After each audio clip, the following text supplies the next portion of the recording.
This photo album from our wedding, which was 16 years ago, I looked a whole lot better. I think the way I looked then matched how I felt about myself at the time. I didn't have all the sagging skin and wrinkles everywhere. I still looked really young, even for 49 at the time. And I continued to look young, and then my aging sped up a lot. I'm thinking that Matt also needs a facelift, because he looked a lot younger too. I started to notice a dramatic change in my face, and the aging process really kick in about 6 or 7 years ago. And then in the last 2 years, it seemed to even accelerate drastically from there, to the point where I didn't like to look at myself in the mirror. I didn't like to be in pictures. I was just very unhappy with how I looked. And when people said to me prior to my surgery that you look great and that you should just age gracefully, my answer was that each person should do whatever is best for themselves. And for me to fulfill my truest self and to be the person that I wanted to be, this was really my only option to achieve that goal.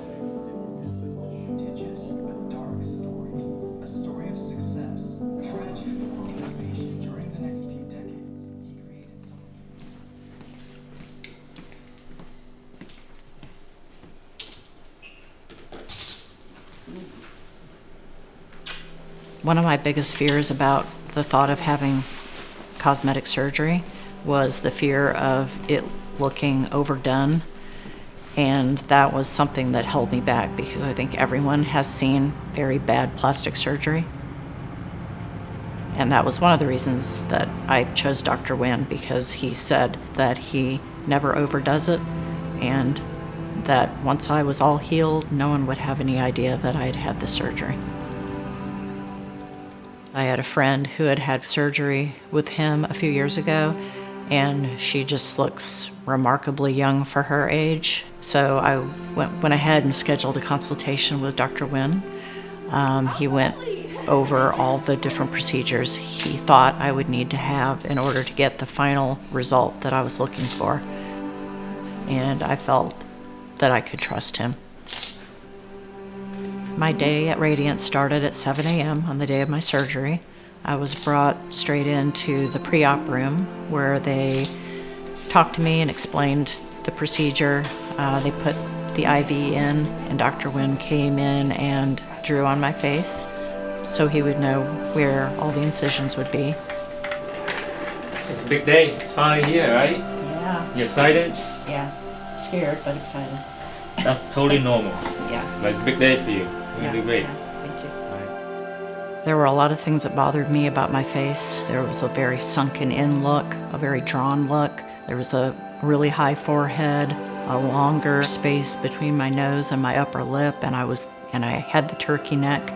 So there was a lot going on that I needed to get fixed. Great. You do great, okay? And then I met with the anesthesiologist, who also made me feel very comfortable about the process of being put under for several hours.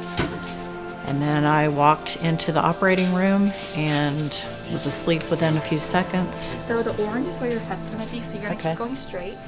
And then I'm gonna have you turn. Judy came to us because she had a lot of concerns about the changes that she's been seeing on her face. Of course, she's a very pretty woman, and I think that with the changes that she's been seeing, it does affect her confidence of how she sees herself. All right, my dear. We're gonna start giving you the sleeping medicine now, okay? You're gonna be just fine, okay? We'll take really good care of you. I'll be here with you the whole time, sitting right next to you, okay? Christina will be here. Dr. Huynh, of course, will be here. We're all here with you. Alrighty. Let's give her 150 approach. A little spicy, okay? She had concerns about the change that she sees in the soft tissue, the skin, being more droopy, the neck and the jawline, and also the brow being hooded. So it's pretty much a full facial approach to improvement or enhancements that she was looking for. And beyond what she's seen, it's really her sense of her self-confidence that really starts to bother her. In Judy's case specifically, she had issues with the skin and the underlying muscle being loose. So to address her concerns, the neck lift that we did for her involves going underneath the skin and actually dissected out the muscle called the platysma muscle. It's a muscle that's shaped like a fan-like structure that goes from the lower portion of the neck and attaches to the jawbone. So in order to make the difference for her, we actually had to do the dissection of the neck, look underneath the muscle layer to see if there's additional fatty tissue or fullness that we can reduce. In this case, she didn't have a whole lot of submuscular fat, which is good, but we actually went in and tightened that muscle. So we actually resect a small part of that muscle and then put stitches in very carefully in order to tighten the neck contour and the angle between her jaw and her neck. I had the neck lift because I knew that if I just had the facelift, that my turkey neck that I had would have been a dead giveaway at what my age is, because I think that happens when you're in your late 50s or 60s, and everyone would have guessed my age just based on my neck alone. The next thing after we had opened up the neck and worked on the neck lift, we proceeded on to do the facelift on her right side. That's the deep plane facelift. And again, the same principle with the neck lift there. We dissect out the deeper structures below the skin in order to reposition and to tighten the face. And it's a deep plane because we dissected on the layer of tissue called the SMAS, which is the deeper structure on the face. So that's the structure that holds up the face when you're young. However, during a facelift, that's the structure that restricts the face of how much we can reposition and rejuvenate it. So we actually have to free up that deeper tissue in order to reposition it into a more favorable and more youthful position. So what we've done here is we dissect underneath the SMAS, and the SMAS has been elevated up and back. So now the face is actually suspended up. So when we take this out, you can see how much loose skin there is without pulling on the skin. I had a deep plane facelift, which is different than what some plastic surgeons do. Some doctors just pull the superficial layer of skin up, and from what I've read and understood, that can give you this windswept look, which is what I was afraid of. So with a deep plane facelift, they actually pull the deeper tissue up, and that results in a more natural look. The lip lift is what I consider an adjunctive procedure in addition to the main procedure of the facelift. We did a lip lift by making an incision below the nose to carefully hide the incision. So we're able to resect some skin, some loose skin, and lift up the lip itself. But in addition to that, we also used part of the SMAS tissue that I was able to obtain from her facelift procedure and use that as a grafting material in order to augment, to build up the volume of her lips. So there's a twofold to this procedure. One is to shorten, to turn the lip out from the lift, and then the second part is to augment, to build up the lip volume itself in order to restore that loss of volume that occurs in the natural aging process.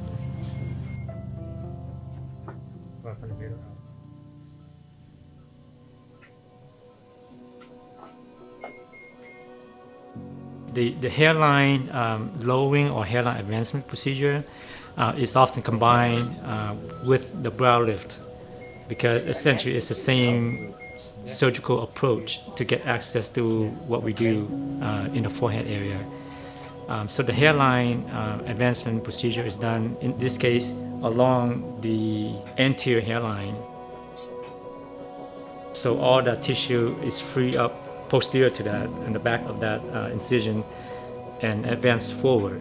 And at the same time, we also free up the attachments of the forehead skin and soft tissue to the bone. So the brow was able to be brought up, and the hairline was able to be brought forward.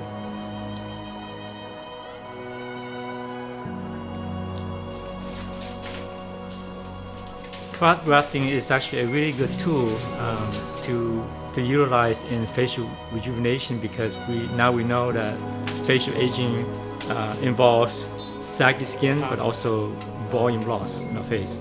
So if we were to only do nip and tuck kind of surgery, we're sort of missing a part of the rejuvenation in terms of restoring the loss of volume in the face. So in her case, we have to harvest some fat in the lateral thigh area, because it's an area that's very easily accessible and that's low risk in terms of any injury to the harvesting site. And so using that fat, we're able to restore the lost volume in the temple area. Okay, Christina, it's time to clean up. Ooh, she's looking real good. She's like smiling in her sleep, Dr. One.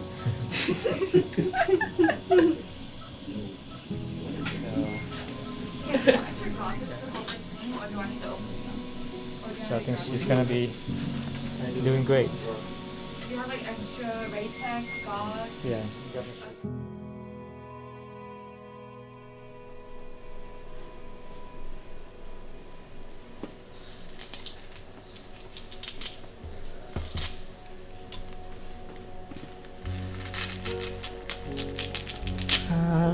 pain 3 days out is minimal now. Now my biggest complaint is just all the swelling. Hoping that it's going to go down soon. I have faith that it's going to turn out great in the end, but I'm not a patient person, so it's hard for me to think about waiting however long it's going to take. Hi, Judy. Hi. How are you? I'm good. Yeah. So how are you feeling overall? Just very swollen, but not much, hardly any pain. We did a pretty comprehensive approach to her facial restoration and rejuvenation. During the first week, you can expect to have significant amount of swelling and bruising and some level of discomfort. Most patients do very well through that process, but after about 3 to 5 days, you really start to see the transformation as the swelling subsides. So today I expect for Judy to still have some swelling, still have some persistent bruising that's on its way out, but most patients are sort of over the hump at this point. I mean, I was scared going into it. I think anybody would be, because I knew it was going to be a lot. But the aftermath has not been quite as bad as I thought it would be. Everybody's so uplifting here and making me feel better about how I look right now, which I think I look pretty scary, but everyone else is saying, oh, you look amazing. And so, I mean, that helps to hear that. Where you are in this journey, you look amazing. Okay. And we're excited about what's coming ahead for you. I went forward with the surgery because I felt like in my mind I was more like 40 rather than 65. I exercise regularly, I eat well, I think I'm in really good shape, but my face did not match any of those things. So I felt like that was the final piece for me to really feel and look younger. I felt like the investment in the surgery was well worth every penny that I spent, because I think feeling this much better about myself is priceless.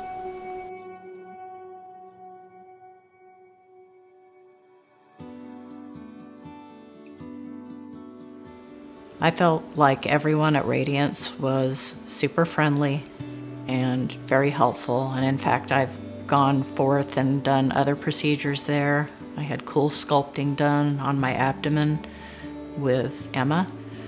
I'm scheduled to deal with a few little lasting lines on my forehead with Christina, getting some Botox. I'm going to do all that in a couple of months.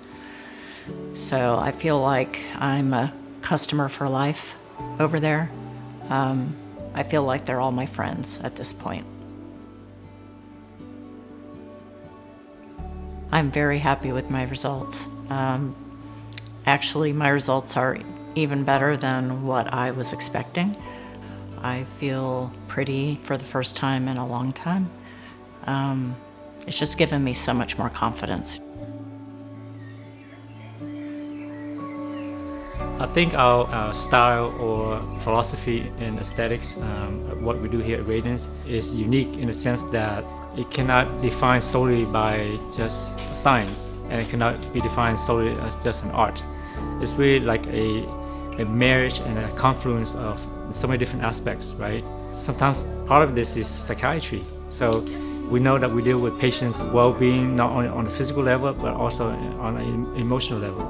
So you really have to put everything that you know from life lessons even into what we do, because if we miss that aspect of it, then to me you're missing the big picture of it.